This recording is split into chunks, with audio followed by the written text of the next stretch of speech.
School team software को start कैसे करना है। एक बार नए यूजर्स के लिए क्या सेटिंग्स अनिवार्य रहेगी, ये सारा हम इस डेमो में देखेंगे।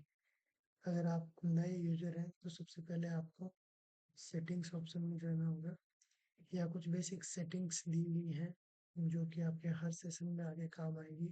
इसके बाद कुछ सेशन वाइज सेटिंग्स होंगी जो हर सेशन में आप अपडेट और अपनी आवश्यकता अनुसार चेंज कर सकते हैं। तो सबसे पहले स्कूल सेटअप में आप स्कूल का नाम, शॉर्ट में अगर इसका नाम कहीं डिस्प्ले करना चाहते हैं तो वो एड्रेस, स्कूल का लोगो, अगर कोई टाइटल इमेज बना रखी है आपने तो वो इमेज, ये सब कुछ अपडेट कर सकते हैं। तो ये हमने स्कूल्स के कुछ बेसिक सेटिंग्स ये अपडेट कर दिए। आप चाहे तो लैंडलाइन नंबर वगैरह ये अपडेट कर सकते हैं। इसी तरह से tuition fees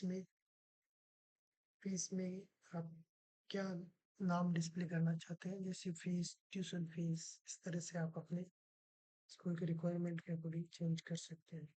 received issued by principle, और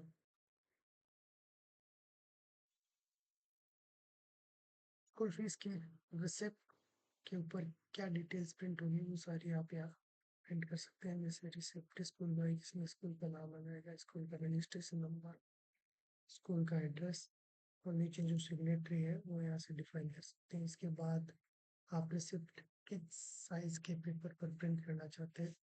एक बार हम A5 सेलेक्ट कर लेते हैं। यहाँ पेज का लेआउट आप लैंडस्केप और पोर्ट्रेट में रिसिप्ट के डिजाइन के अकॉर्डिंग डिसाइड कर सकते हैं। अभी अपन लैंडस्केप सेलेक्ट कर रहे हैं, इस पे हम दो रिसिप्ट एक साथ प्रिंट हो जाएगी। प्रिंट कॉपी 1 और 2 कॉपीज प्रिंट कर रहे हैं। डिस्प्ले इन ऐप, इसमें आपको अलग अलग तरह के ऑप्शन मिल जाते हैं कि आप जो स्टूडेंट और पेरेंट्स के पास एप्लीकेशन होगा उसमें केवल ड्यू फीस डिस्प्ले करना चाहते हैं या ऑल डिटेल, एक बार हम ऑल डिटेल सेलेक्ट कर सकते हैं। फीस रिसिप्ट के साथ आप ड्यू अमाउंट डिस्प्ले करना चाहते हैं या नहीं चाहते, अगर चाहते हैं तो किस प्रकार चाहते हैं। तो एक बार ड्यू माइनस डिस्काउंट डिस्प्ले का ऑप्शन डाल देते हैं। अगर आपके रिसिप्ट के डिज़ाइन का कोई टाइटल है तो वहाँ से अपडेट कर सकते हैं।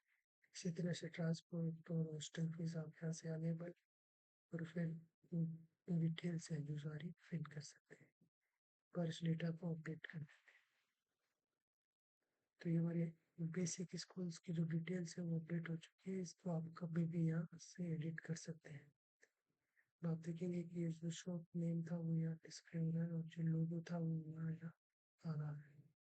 सेशंस में आपको सेशंस क्रिएट करने पड़ेंगे और उसको सही सीक्वेंस में क्रिएट करने पड़ेंगे। अगर आप पुराने सेशन से स्टार्ट करना चाहते हैं तो पहले आपको पुराना सेशन ऐड करना होगा और उसके बाद आपको नया सेशन ऐड करना होगा। पुराना सेशन आपको उसी केस में ऐड करना है जब आप पुराने सेशन की सारी डिटेल्स इसमें अपडेट करना चाहते हैं। ये फिलहाल हमने ये दो सेशन क्रिएट कर लिए हैं। नेक्स्ट सेशन हम तभी क्रिएट करेंगे जब नेक्स्ट सेशन स्टार्ट होगा। सेशन के बाद एक क्लास की लिस्ट होगी, इसमें आपको सारी जो स्कूल की क्लासेज हैं उनके नाम फिल करने होंगे।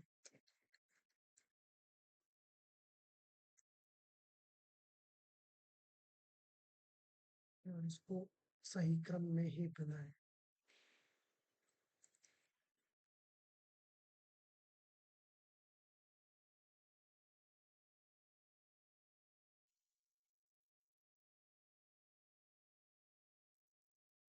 ये हमने 3 क्लासें क्रिएट कर ली। इस तरह से आप सारी क्लासें क्रिएट कर सकते हैं।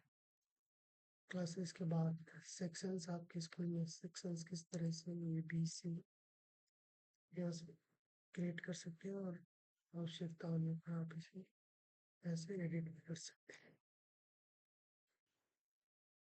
जब आप इसमें जो भी एडिट करना है चेंज करके टैब का बटन दबाएंगे तो ये आपसे अपडेट के लिए पूछेगा और आप इसको इस तरह से अपडेट कर सकते हैं। तो ये अपडेट होने के बाद हम चलते हैं फीस में। तो बाय डिफॉल्ट इसमें ये फीस असाइन रहेगी। इसे इनिशियली हमें चेंज करने की आवश्यकता नहीं होगी।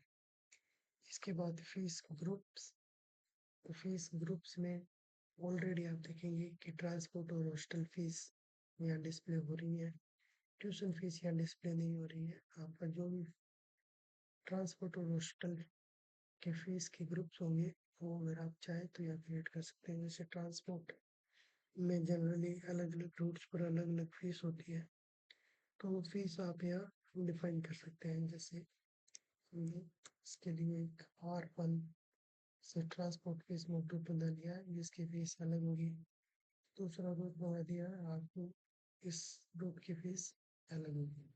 ऐसे ही हॉस्टल में प्राइमरी सीनियर्स इस तरह से आप ग्रुप बना सकते हैं। अभी हमने H1 और H2 के नाम से ग्रुप बना देते हैं ताकि हमें ज्ञान ईजी रहे।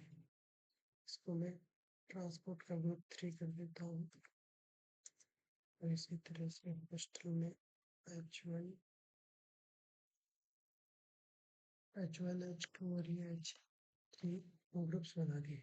अब इन ग्रुप्स में हम फीस को डिफाइन कर पाएंगे कि कौन से ग्रुप के लिए क्या फीस रहने वाली है। रिलीजन की लिस्ट जो कि इसमें अपडेट रहती है, पर आप अपनी रिक्वायरमेंट के अकॉर्डिंग इसमें आगे नए ऐड भी कर सकते हैं।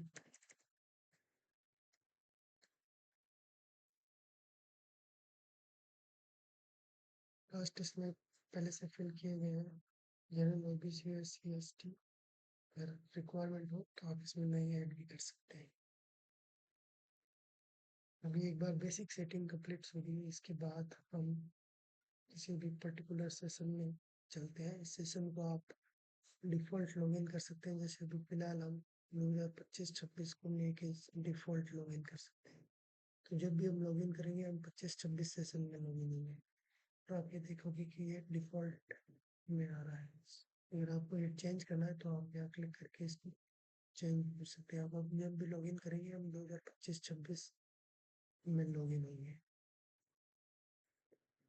तो इस प्रकार ये इस सॉफ्टवेयर की कुछ बेसिक सेटिंग्स है जो आपको इनिशियली सॉफ्टवेयर को स्टार्ट करने से पहले सेटअप करना है।